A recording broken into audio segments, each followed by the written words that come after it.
All right. Hello, everyone. I hope you guys can hear me. Just a second. Can you guys hear me? Can someone respond me?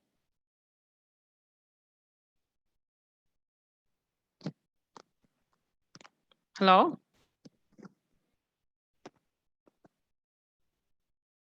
Okay. Thank you. All right. Hello, everyone. We are going to start with the first live session of Advanced Performance Management, right? My name is Zaira Anis. Let me try to introduce first myself. My name is Zaira Anis, and I'm done with ACCA back in 2007, and I have been teaching performance management and advanced performance management since, I guess, more than 10 years approx. And I have also attended a session in examiner session, which was held in UK, where examiner gave us brief idea about what are the causes, what are the reasons for students who usually don't pass, who are unable to pass the paper. So obviously we will discuss that in later in this period, later in the session. Let's just start with APM introduction. First of all, let me try to introduce what you guys have already done in performance management. See, obviously, it is connected with performance management, or formerly F5. So first of all, we are going to see what is the difference between F5 and P5, or APM or PM. What is the connection? What is the difference? And then obviously we will move ahead. See, we have done activity based costing in F5, right? There was section A of costing method, where activity based costing we did. But in P5, it's little bit different. In advanced performance management, it's more about the analysis part. For example, in F5, you examiner normally asked to calculate cost per unit under absorption costing system, and then examiner asked to calculate cost per unit by using activity based costing. And then examiner asks the students to write some advantages, disadvantages, why a company should use activity based costing. And usually scenarios are not given, right? And since CB has started, so activity based theory part of ABC has been reduced very much in the examination. In advanced performance management, this you examiner will ask you the same activity based costing thing, but with a little bit different idea. Like, for example, examiner will give you a detailed uh, situation of a company, probably one page situation of a company, and then examiner will ask you to comment whether what will be the benefit of using activity based costing considering the situation of company. So you have to tell the examiner that which points are in favor of using ABC, which points are against using ABC. So it's more towards the application of activity based costing towards the scenario. That part was missing in F5. In F5, usually there is a general commentary of ABC, not scenario based. Similarly, there is one more thing which is additional in P5, which is activity-based management.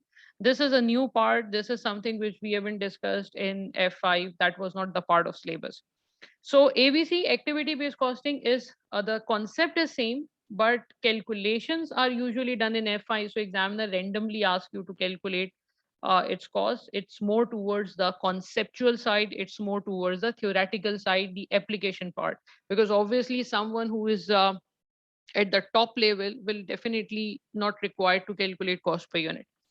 Target costing is approximately same as we did in F5, but the difference is, again, it's more toward the theoretical part. Theoretical in the sense examiner will give you examiner can connect this target costing with a with a scenario. Like for example, if a company is developing something new and there are some other challenges, some government related challenges, some macroeconomic level challenges, and now examiner will blend all those concepts in order to make a good question of target costing.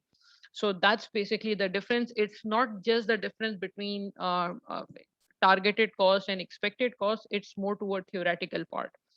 Life cycle costing is also the part of advanced performance management, but in a different perspective.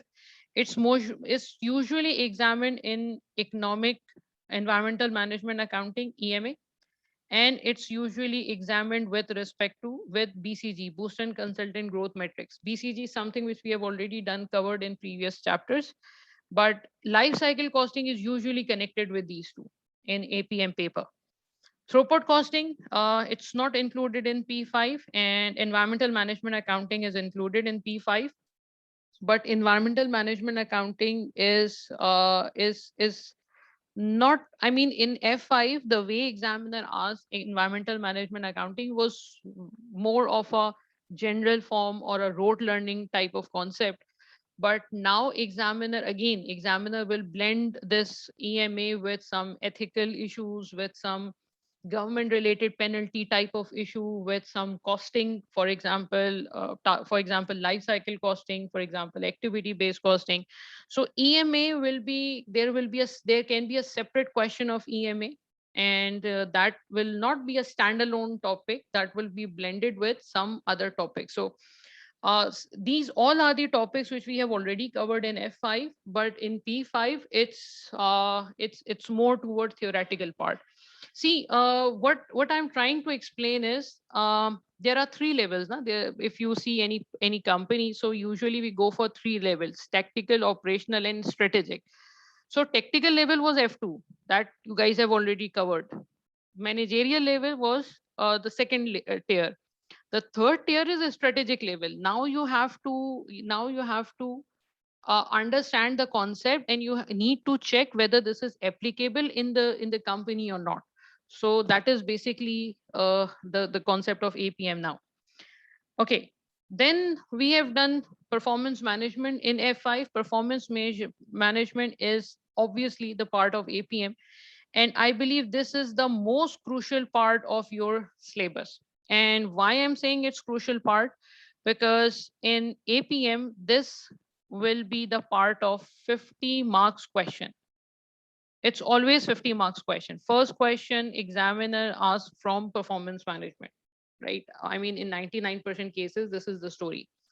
And examiner will blend this performance measurement with few other topics, for example, pest related issues, corporate issues, yeah, failure issues, or anything, any other topic. So that's important. Performance measurement, balance scorecard, we have covered in F5, and building block model. These are two top concepts which we have already covered in F5. But in F5 or performance management, what we did is we actually do the performance measurement part. For example, examiner will tell you that, look, these are the ratios 2010, 2011. These are financial figures, these are non-financial figures, and you are supposed to comment over it. So in F5, we did the commenting part, right? But in APM, examiner, I think maybe one or two times have asked students to comment. In majority cases, examiner don't ask students to comment. Examiner usually asks students to evaluate a report. That is something new in APM, which is not the part of PM. And when I'm saying evaluate, I mean, for example, there is a problem with the earning per share of company, or there is a problem with the return on capital employed of company, or there is a problem in market share of company. So anything which has problem, anything which is crucial for the success of organization and which have any problem, or in case it doesn't have any problem, it's crucial for the success of organization, those indicators must be part of your performance report. That's basically something additional. I mean, for example, examiner gave you a report and the objective of company to become market leader. So if company wants to become the market leader, that market share should be part of your report. So you have to analyze report in APM rather than performance measurement. So that is something, the topic is same, but the way of asking question is completely different in APM. You will not find a single question that is consistent with F5, what I mean the requirement of F5. So that's different. Performance pyramid is a new part. This is something which we haven't discussed in F5. That is not the part of F5 syllabus, so that is new. Responsibility centers, this is the old responsibility center thing, but there are few additional topics there. So that is something which we'll discuss later. Performance measurement in not-for-profit making organization. Now, this is another topic. See, in F5 or in PM, performance measurement in not-for-profit making organization was the part of syllabus. And if you see the past paper, you will find hardly 2 to 3 questions of performance measurement in not-for-profit making organization for the last maybe 10 years. But in APM or perform or P5, this concept is examined very frequently, very often. For example, after every 3 or 4 attempts, you will find a question of performance measurement in not-for-profit making organization in P5. So in with this respect, the frequency of asking PM in not-for-profit making organization is really very important. So this is also a very important topic. And then corporate failure. This is again something which we haven't discussed in F5. Maybe you guys have studied this in somewhere in financial management, because because this part has been introduced in APM paper after financial 2008 financial crisis. When that happened, examiner included this corporate failure in P5. Now, what is the difference between corporate failure part in FM and P5? In FM, maybe something is related to your finance side is examined. But in P5, we normally incorporate it in two different things. The first can be a separate standalone question. That is a separate issue.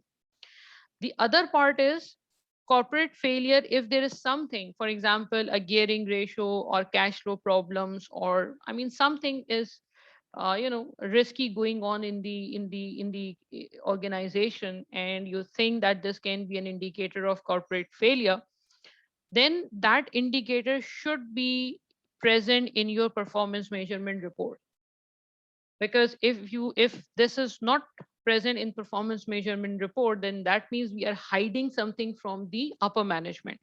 So this is basically the performance measurement part. So I would say 50% syllabus is approximately same as of F5, 50% is new, but the way of asking question is completely different from F5, right? So don't take it lightly, don't take it in such a manner that okay, fine, I did it in F5, I will do it in P5 as well. It's not the case. It's completely not the case. Okay, budgets we covered in F5, right? Budgets have been covered in F5. And I would say that same type of budget you will find in P5. I mean, in F5 there was theory, in P5 it's theory. Beyond budgeting is a new thing. Beyond budgeting is something which we haven't discussed in F5. That was not the part of F5. Activity based budgeting has been slightly discussed in F5, right? But and zero same goes with zero based budgeting, same goes with rolling budgets. So in P5 it's more towards the analysis part, analysis or forecasting. In my opinion, budgeting of APM and budgeting of PM has a lot of similarity. Nothing extraordinary has been asked in past in APM paper, so this section is little bit, I mean, easier for student. um then two other areas, variances. You examiner will not ask you to calculate variances, not at all. But one thing examiner can examine, and that an examiner has recently examined, I think 1 or 2 attempts back, about the concept of planning and operational variance. Again, you guys are not supposed to calculate material planning price variance, planning usage variance. That is not required. The only thing which is required is to have a basic understanding. For example, if you are getting a report and someone, like in the previous slide, as I said, that you are getting a performance measurement report of a company, and that report also include variances, total variances, no nothing about planning and operational, and there are uncertain events in the company.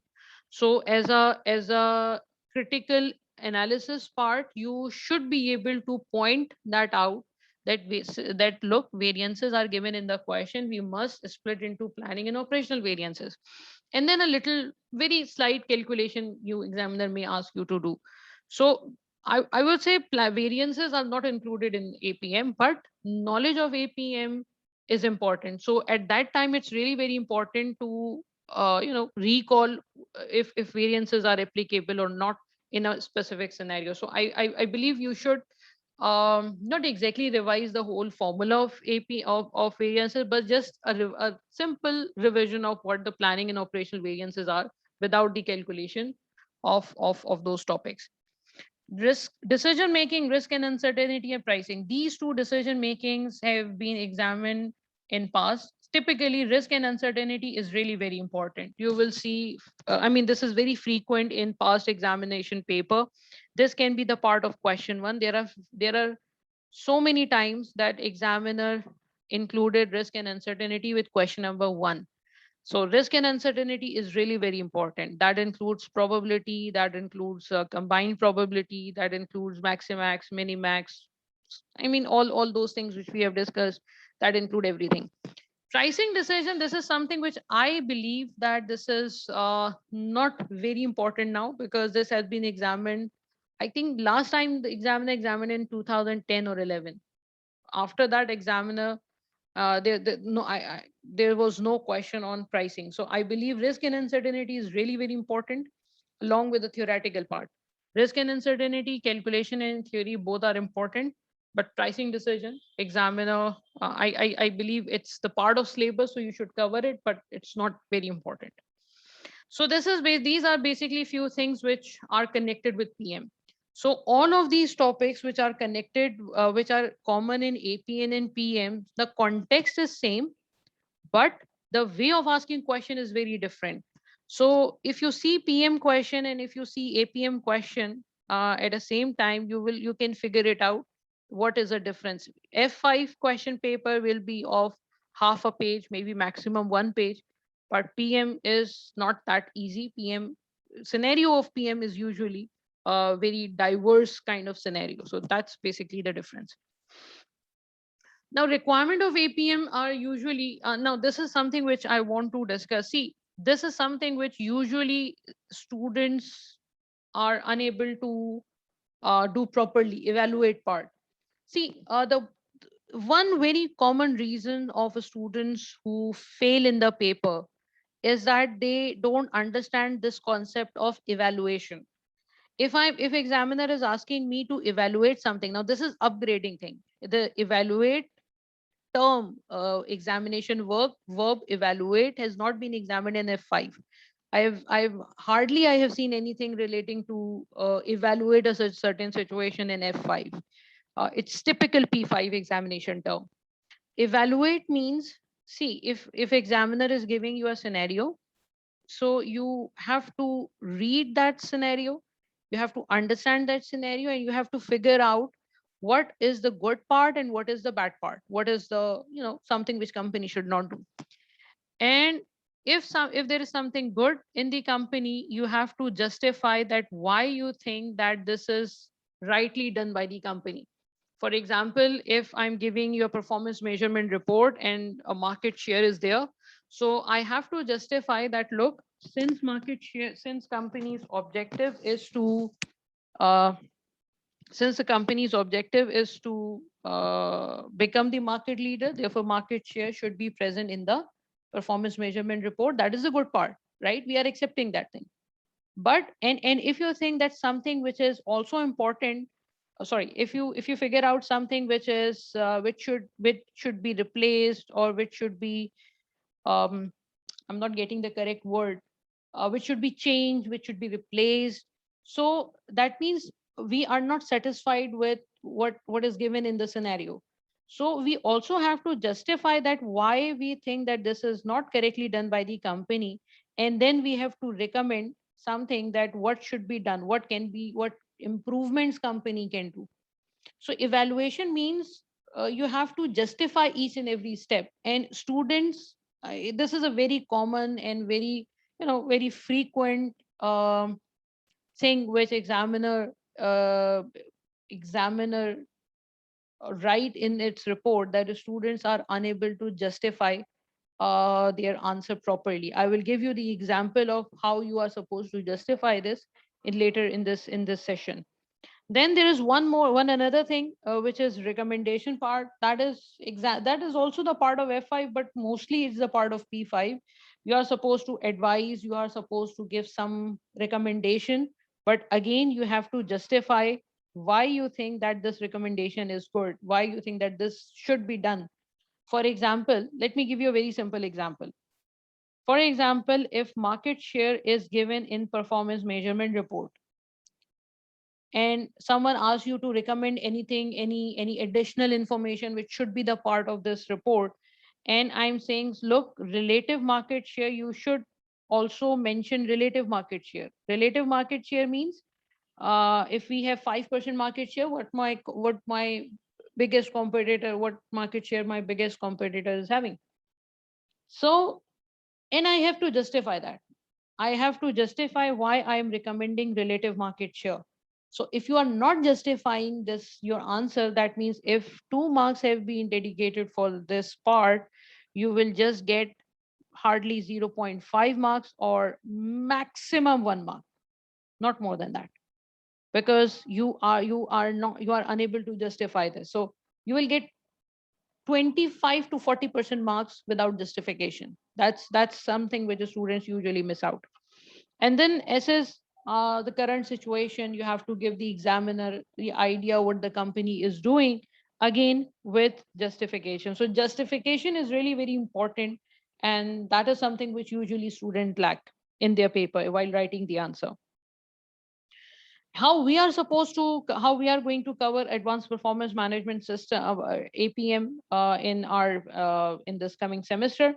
See, I will give you a roadmap. You have to read all those lectures. There are more than, I guess, there are more than 50 lectures there, right? And that you will find out week wise. Um, uh, I will show you week wise study plan. So you have to cover it accordingly. You have to attempt practice questions. For example, if there are 5 questions related to balance scorecard, I will provide you recording of 2 to 3 lectures, and you are supposed to do 2 to 3 questions at your own. So this is something important. And when I'm saying you have to practice, just uh, keep this thing in your mind. Practice means two things. Practice means to do everything thing in examination condition.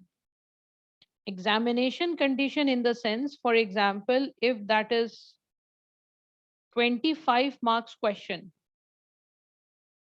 right?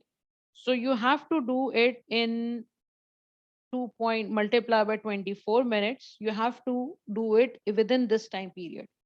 And if you are unable to do so, that means if this question will take more time, that means you are actually uh, giving some other question time to this question. And ultimately you will end up in losing some of important marks by not attempting that question or not attempting that part. So this is very important. You have to attempt practice question by in examination condition, number one. Number two, this is something which is really very important. Student, don't do this. You have to write your answer. Let me tell you why I'm saying this. See, I have seen this with so many students. If you ask someone to do a question, what the students do is if question A require calculate EVA, they will calculate completely EVA. They will completely calculate EVA, economic value added. Or okay, let's take a simple example, return on capital employed. They will calculate that. In part B, if I will ask students to write some theoretical part, I mean, some commenting sort of thing on this ROC, then a student saying that, okay, fine, I know this commenting, and they think, okay, fine, 1, 2, 3, 4, I can figure out 4 points. Okay, fine, we are done. They don't write answer on their paper, right? Now there's different thing. They don't write the answer on paper or on type the answer on computer screen. This is something which is really a big problem for student, because if they are not writing it right now, they will do practice of that in their examination, and that is something which can penalize them. So I believe you should write your answer, and the best thing is try to write it on Word, because you will then have a habit of writing, producing the answer on Word, or maybe something, some computer interface. So that is really very important. Try to do it. Then compare it with examiner's solution and recommended marking scheme. I will show you the marking scheme in later in today's session. That is really very important to understand that, look, examiner will give you 2-page solution of any question. Your solution, your point should match 65 to 70% of examiner's solution. If 60 to 6 if let me 65 to 70% points, if 65 to 70% points are matching, then that means it's fine, it's reasonable answer.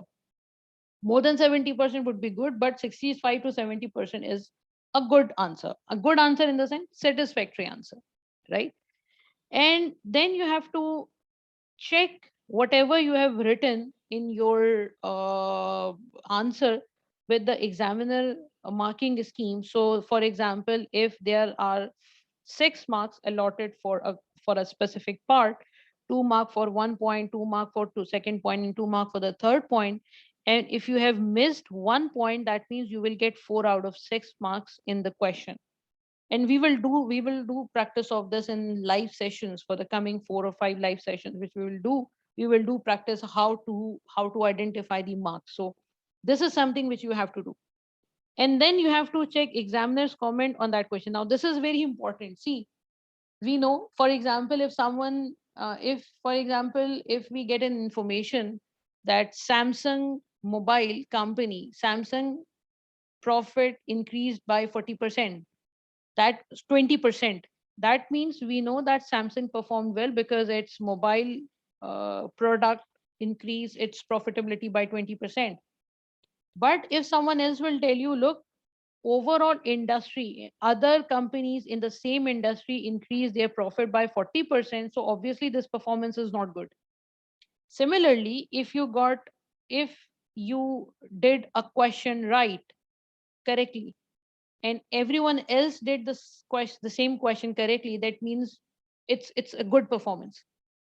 If you did a question wrong, and you read the examiner comment, and you figured out that majority of students did wrong, because examiner usually tell the students that, look, this requirement has been correctly done by majority of the student or incorrectly done by majority of the student. So if you did it wrong and everyone else, majority did it wrong, that means you are still in the league, but in the wrong league.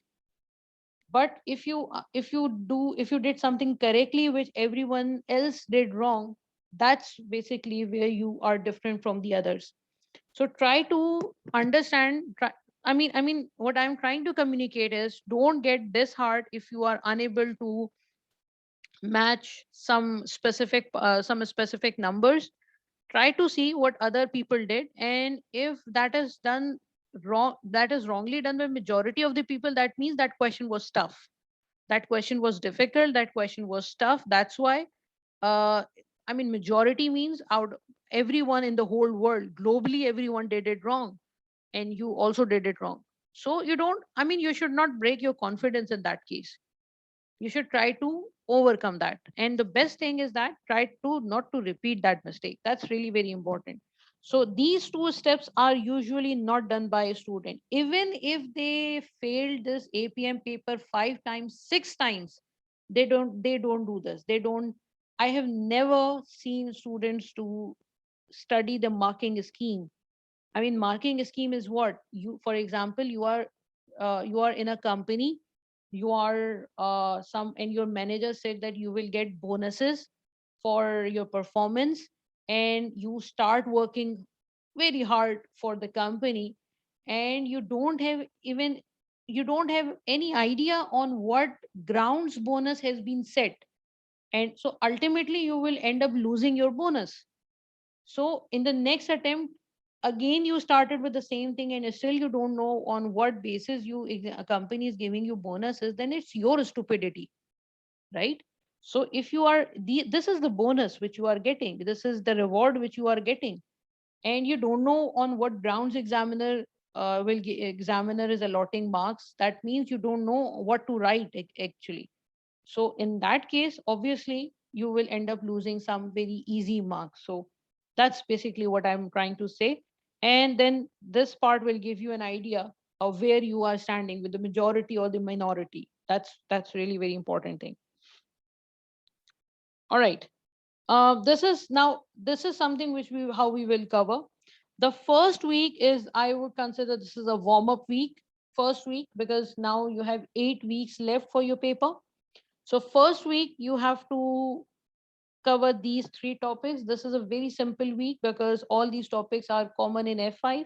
So I kept all these topics in the first week because I think that this is something this will give you some breathing time to, to adjust yourself in P5 or APM pace, right?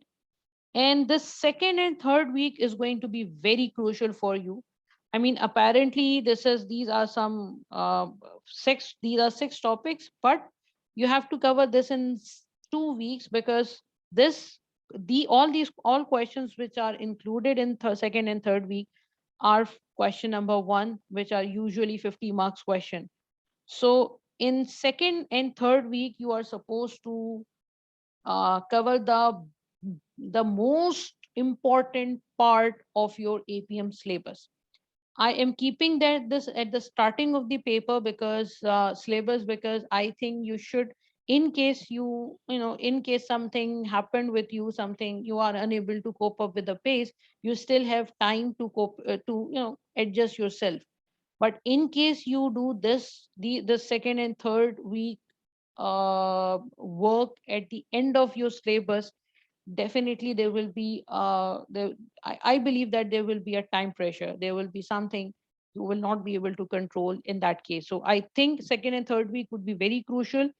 And these are three balance scorecard, these are three performance measurement parts, and that has been blended with some other parts as well, pest and SWOT analysis.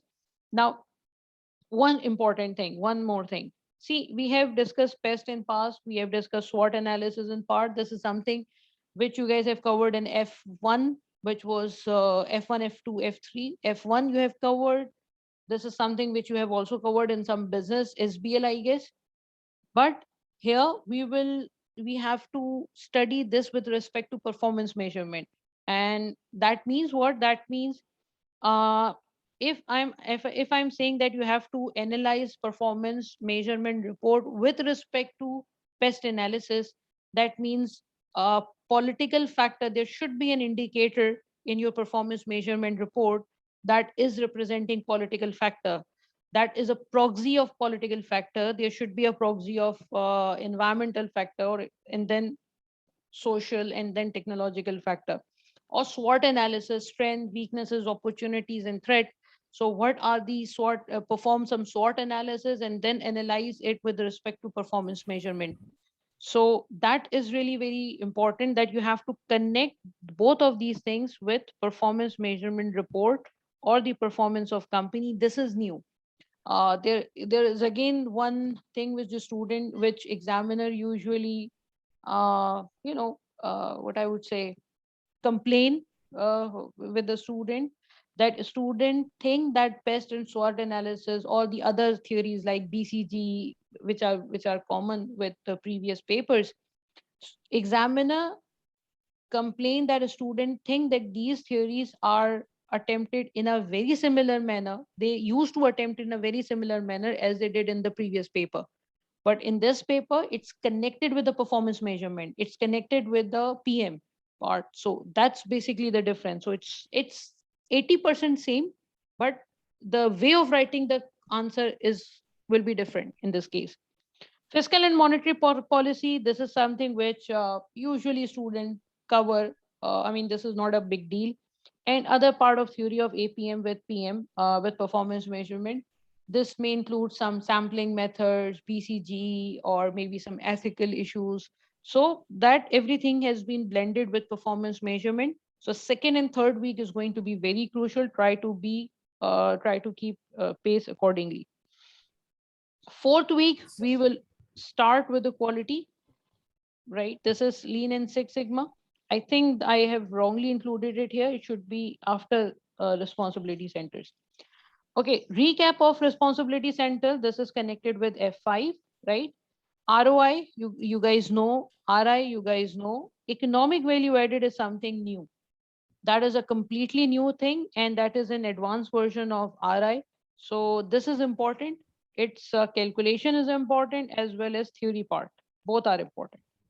Transfer pricing, you have already studied transfer pricing previously, but in F5, you have done transfer pricing, calculation of transfer pricing, right? In P5, it's mostly theoretical. Now, student asks how transfer pricing can be examined in theory. See, for example, there was a very good question which examiner examined, and examiner asked students to justify transfer pricing of few divisions. Let me give you a brief idea of that. For example, there is a cost center. So what transfer price that cost center should set so that its performance measure target can be achieved. For example, if a division is a revenue center, then what transfer price that division should set in order to meet its final performance measurement targets. So the concept of it's not what should be the transfer price. It should be whether it should be cost only, standard cost, whether it should be actual cost, whether it should be standard cost plus profit, actual cost plus profit, or whether the company should consider the market price as a base for the transfer pricing. What transfer pricing would you think that would be suitable in the situation? So it's not the calculation, it's actually to know the basics of transfer pricing, that which in what situation which transfer pricing is relevant to. That's basically something which is included in APM. And along with that there are some taxation related issues and foreign currency exchange rate issues. Exchange rate issues in the sense, if a company is one division is in one country, other division in some other country, obviously there will be some tax related issues, there will be some exchange rate related issues. So this is something which is new in transfer pricing. So examiner will not ask you to calculate the transfer price. This is not the part of APM. It's very rare examiner will ask you like this. Examiner will ask you the conceptual part of transfer pricing. What should be the best transfer pricing policy? Or I mean, you are at the topmost level of the organization, so you are supposed to set the transfer pricing policy. So that's something new. Performance measurement in not-for-profit making organization. This is something which we have already discussed. This will be examined very frequently in APM paper. Then transfer pricing will continue in the fifth week, and performance measurement in not-for-profit making organization. I think I made a mistake here. Maybe I need to shuffle this thing. And then sixth week, it's a quality related thing. Kaizen costing. You haven't studied Kaizen costing. This is not exactly, but this is something which we study in place of variances. Budgeting, we will do in sixth week, and value-based management we will do in the sixth week. In seventh week, we will do information system. F5 information system and P5 information systems, both are different. Different in the sense the way of asking question is different. For example, here you can see information system with some value chain related issues, or some blended with some other part of the syllabus. So that is something different. BPR, business process reengineering, 80% thing is same, 20% way of writing the answer will be different. Pricing we will cover in 7th week. 8th week is completely theoretical, performance prism, integrated reporting, and we will see if any other topic is left. So we'll cover it in week 8. So this is completely 8-week plan for all of you guys. Paper pattern will be simple, 50 marks first question, blended with the blended approximately 2 to 3 topics in one question, along with performance measurement. Question number 2 and question number 3, both are 25 marks. This is usually uh, standalone question. I mean, question will be from one question will be of one topic, or maybe, I mean, maximum 2 topics, not more than that. Theory, what is the proportion of theory and calculation? F5 was approximately 50% calculation, 50% theory, right? I believe P5 or APM is 90% theory and 10% calculation, or maybe 85% theory and 15% calculation. So calculation is not in APM. In APM, it's mostly theoretical thing. So you can understand why I was focusing on writing the answer, because writing part of Asian country students from Asian countries usually weak, because this is our second language. For those who are already have English as a first language, this is not the case for them, so they can get relaxed there. So this is typically for those who are having English as a secondary language. So that's basically something. But let me give you one basic idea. See, examiner is not going to penalize you for using some wrong grammar. It's not the paper of grammar. So if you are writing something which examiner can understand, it's fine, right? And since now you are going to appear in computer based examination, you can be relaxed by, if you wrote something wrong in the first part, that should be at the end of the question. You can cut and paste and copy and paste. So copy paste option is very good in this CB paper. So I think writing theory, it will not be a problem in that case, but still you need to practice this. Best approach to exam. Now this is something which we will discuss in detail later in our live sessions. But the most important thing is cover the entire syllabus. I would recommend you to read your book completely, because I have seen students, they complain that, look, we are working, so we are unable to read the book. I mean, you just have to read one book, right? Whatever topic you are covering, just open the book and read those 5 or 6 or 7 pages. That's it. It's not a big deal. But I believe, try to cover the entire syllabus, read the book, apply that knowledge. Knowledge is important, but the application is equally important. I know what is transfer pricing, but if I'm unable to apply that transfer pricing to a certain scenario, that means I don't know the basic concept of transfer pricing. So that's something really important. If examiner is asking you something and you are unable, I mean, why a company should use ABC, right? And if I wrote general points of activity based costing, probably I will end up getting maximum 20% marks, not more than that. You have to apply that knowledge. So knowledge is good, but application is equally important, is more important. Evaluation of performance measurement report. This is something which you must cover before going to the paper, because if you are unable to do this, that means your first question will be in trouble. Create information from data. I mean, you will find few raw figures, you will find some raw data, and you have to conclude things, that what actually happened in the company and what can be concluded from that. Read and answer the question asked. This is something which we will practice in our videos. Add value to now this is important. If you are saying something, if you are writing something, if you are writing a point, right, then you should write a point if that is valuable comment. Don't increase the length of your answer by just writing rubbish things in your paper. That will not count anything. Don't repeat points. Just try to get composed first and then start writing. It will save your time. Critical analysis, you should go for a balanced approach. This is something which is lacking in the students. Whenever students are supposed to critically evaluate something, they tend to do they tend to highlight the problems of company. Problems of a company highlighting is a good approach, but whatever company is doing good in the company, you should highlight that also. So there should be a balanced approach wherever examiner asks you to evaluate something or critically evaluate something. Time management is a big problem for the students. Why? Because they don't practice writing the question. They don't practice the question by writing it. They practice the question by just writing the bullet points, answer in bullet points, and then they move.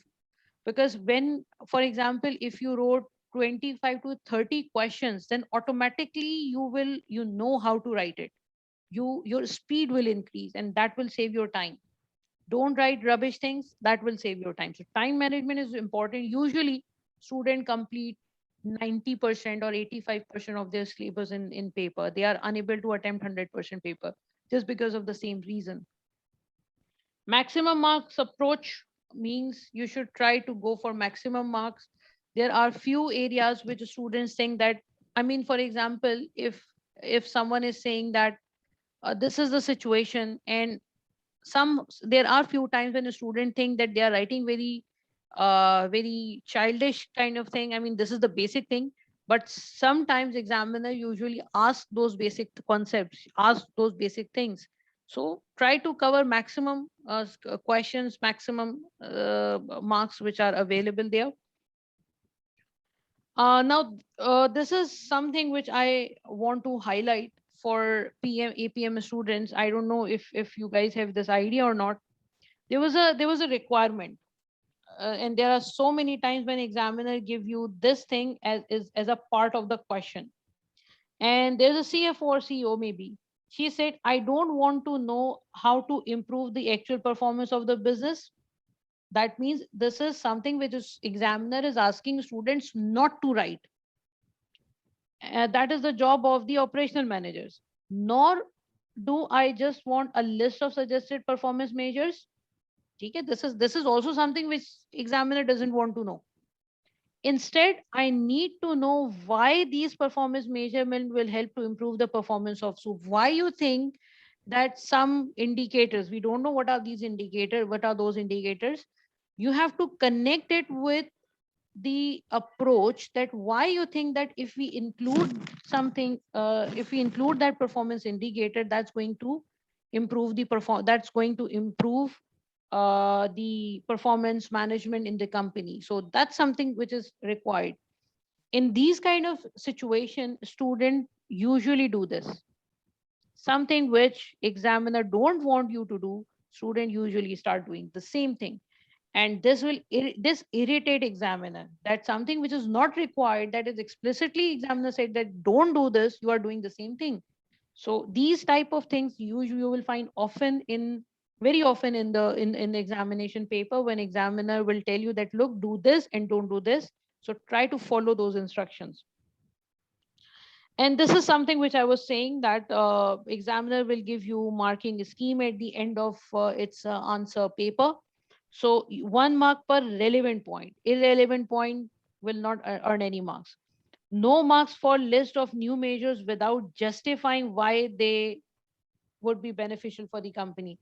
Without justification, you will get no marks. Are you getting my point?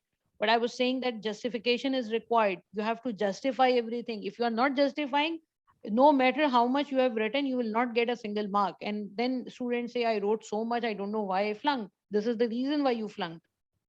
1 mark for one generic description on the balance scorecard without clear reference to the scenario. Right. Okay.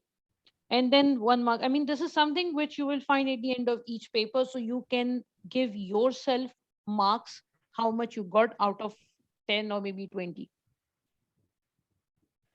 And this is something which I was talking about, the justification part. Try to read this with me. Explaining that the company could use, I mean, this part, this is the answer of student. The company could use EVA as measure under the financial perspective. If a student just write this, I mean, he's not justifying, he's just writing use this, provides little evidence that a candidate understand how using the balance scorecard is beneficial. So examiner is saying that student wrote it, but examiner is not sure whether he just made a guess or he actually knew how EVA is going to be beneficial for the company. So he will earn very low marks here. Instead, he should write the second part.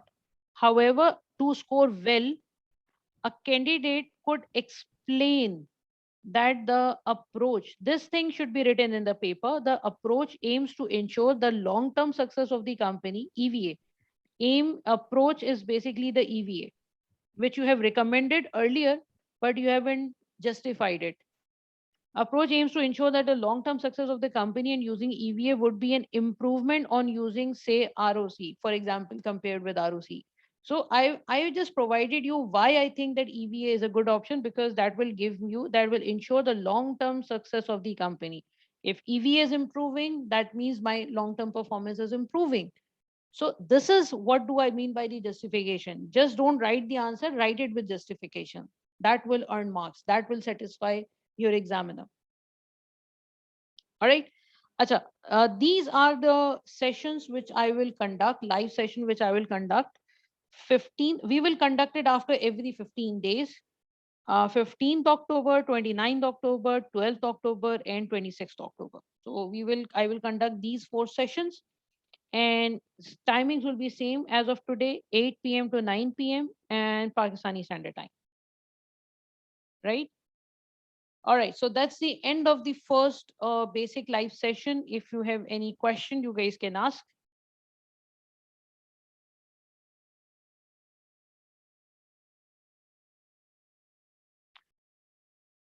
All right, thank you for watching this video. Thanks for attending this session. Allah Hafiz.